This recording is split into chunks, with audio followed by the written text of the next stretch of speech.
I'm kind of bored, so I thought I would do number 2 on the burning questions top 5 list. And this one has a lot to unpack, so it's probably going to be the longest. But the number 2 burning question is left field. What are we going to do? The good thing is we have 2 of the 3 pretty locked down. Michael Harris II coming off his Rookie of the Year campaign, and then Ronald Acuna Jr. in right. And left field is very, very cloudy and a lot of unknowns. You've got Marcell Ozuna, who is on the hook for, the Braves are on the hook for $32 million, coming off a terrible year on the field and off of it. And a lot of people have been saying just cut $32 million. I don't think it's, and the Braves have tried to trade him twice, I believe, one to the Nationals and one to the Marlins. Both of those teams said no. And it's not simple to unload $32 million with the off-field baggage and just the terrible on-field performance just adds a different layer. And we cannot afford to have Marcell Ozuna in left field, just with his arm being the way it is.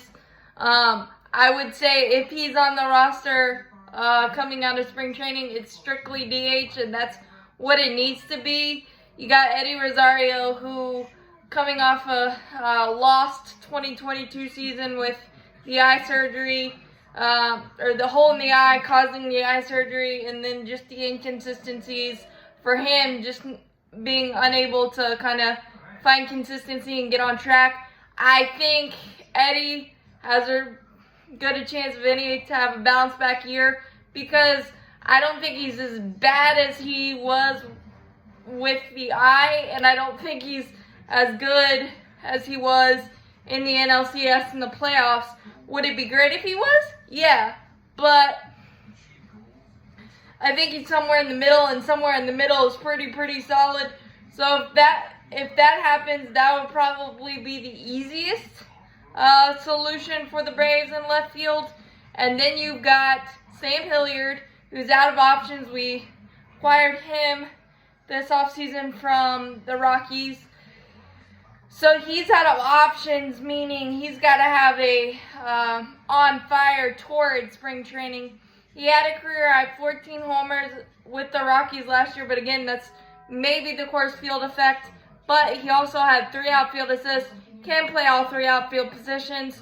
So the defensive replacement type of thing, solid arm. I think he has the least amount of chance out of these guys that I'm going to mention in my mind right now as we sit on January 20th. But he's the prototypical guy that the Braves love. The exit velocities and the advanced stats say that he got a little more unlucky than he should have. So that's one thing to look for with Sam Hilliard. You got Jordan Luplow, who we signed to a 1-year, $1.4 million contract. Luplow does have 2 minor league options. He crushes lefties with an 842 career OPS against lefties and 336 batting average when not shifted. And again, very, very good defense left field. So that is really key there. And it looks like the Braves centered around really good defense and see what Kevin Seitzer and company can unlock offensively for these guys. But defensive replacement, aka Guillermo Heredia type of mold. Luplow crushes lefties, so that's going to be key for him. But he also does have 2 minor league options, and we don't really have a lot of depth in the minors outfield-wise. We did replenish that a little bit with the international signing period. But And then you've got Kevin Pillar, who we just signed to a minor league deal. If he makes the roster, he will make $3 million. And if he can have as consistent of a year in 2021 as he did in 2023 as he did in 2021, $3 million is going to be a steal.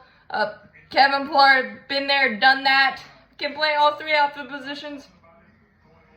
Again, he's a little older, so that may play into the decision as well. 34. He has a career 259 average, 397 homers, 391 RBIs, and 92 stolen bases. So that is a big factor as well. And all of the guys that I mentioned prior have really good speed as well. Stolen base element there. I'm leaning towards Kevin Pillar making the roster, but again, it depends on what they do in spring training. But it just has the feel of really good veteran,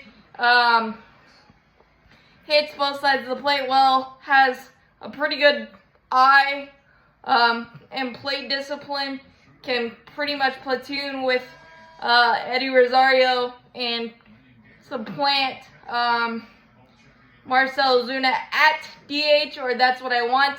Eli White, who we acquired for cash from Texas earlier this offseason, didn't have much in terms of plate appearances, so I really don't know necessarily what he brings offensively at the plate. I know he has blazing speed, and he's probably, out of the patch of guys that I've talked about, the best overall defender.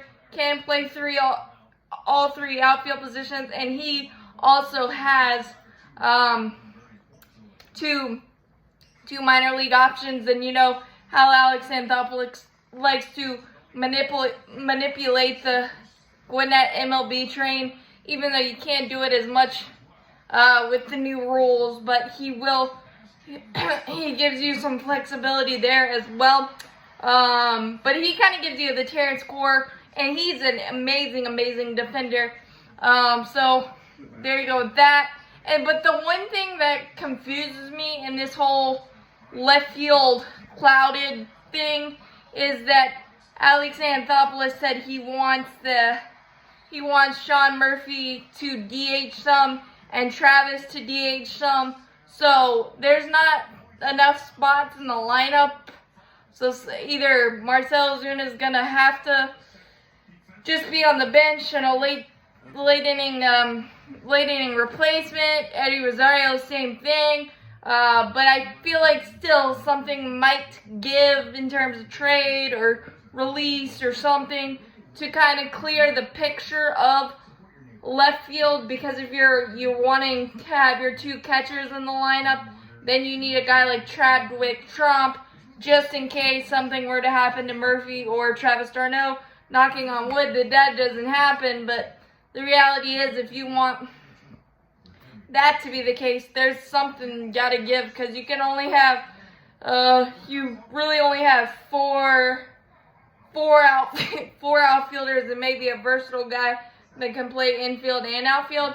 So there's still a lot of question there, and again, it's only January 20th, so a lot of things can happen from then till now, or now and then until then. But it's a lot to think about.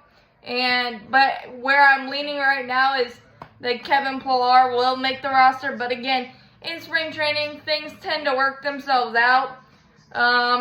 And this feels like a position we're all going to be ultra focused on, because it's a very interesting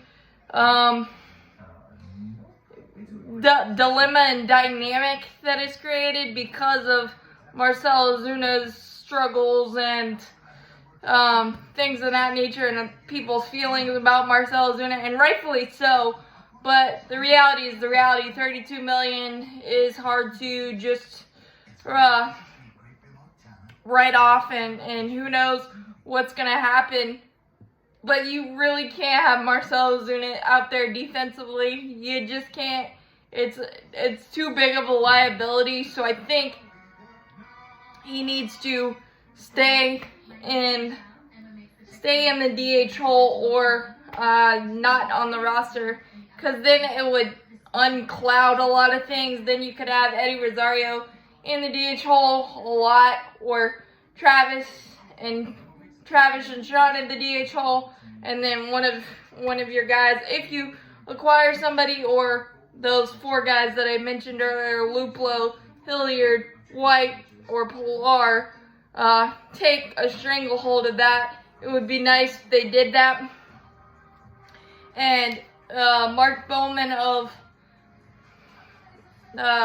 writer for the Braves on MLB.com, talked about Vaughn Grissom possibly being in left field. And I don't know if you want to do that, because you've already talked him up as the heir apparent and getting the first shot at shortstop, replacing Dansby Swanson. And you've got the veteran Orlando Arcia as a stopgap shortstop. And you would have to probably give him some time in AAA to learn that position. And I don't know that with the uncertainties in left field, I don't know that you can afford that for VG. And the mindset of VG would be changed, and mentals matter in baseball. So I think I just want VG to get the first shot at shortstop and see what he does.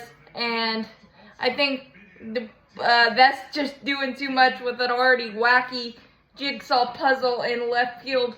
But we'll have to wait and see what happens. There's my breakdown of left field in my mind. As always, go Braves, champions forever. But it is definitely a burning, burning question that I can't wait to follow in spring training. And we are getting so close. Guys, enjoy Braves Fest tomorrow. Absolutely incredible. As always, go Braves, champions forever.